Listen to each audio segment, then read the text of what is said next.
কারণ এরা এরা বেটে নেয় আর গান দেয়। যারা ছেলে ছেলে বড় বাউল আছে, সর্দার মাস্টার বলতেছে ওদের বিছানায় না গেলে গানে আমাদেরকে দাওয়াত দেয় না। বাউল একটা শিল্পী, মহিলা শিল্পী হাসিনা সরকার, ও সাক্ষাৎকারে বলেছে বাউল এমন একটা জগৎ, এই বাউল গানের জগৎ, বলতেছে যে মেয়ে বাউল যারা, ছেলে বাউল শিল্পীদের বিছানায় যেতে হয়, জেনা ব্যভিচার করতে হয়।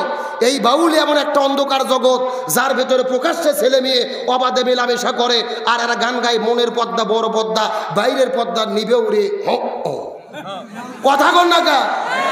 আর এগুলোর ভেতরে গান্ধার আসর, প্রকাশ্যে তারা গাঞ্জা খায়। এদের মূল গুরু হলো সেই আপনার ওই যে লালন, কুষ্টিয়ার লালন বাবা।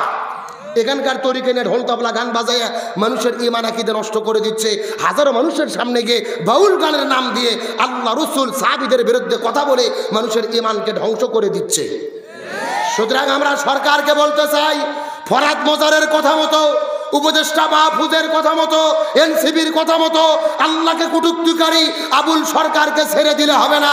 একে শুধু গ্রেপ্তার নয়, একে প্রকাশ্য দেবালোকে ফাঁসির দড়িতে ঝুলাতে হবে।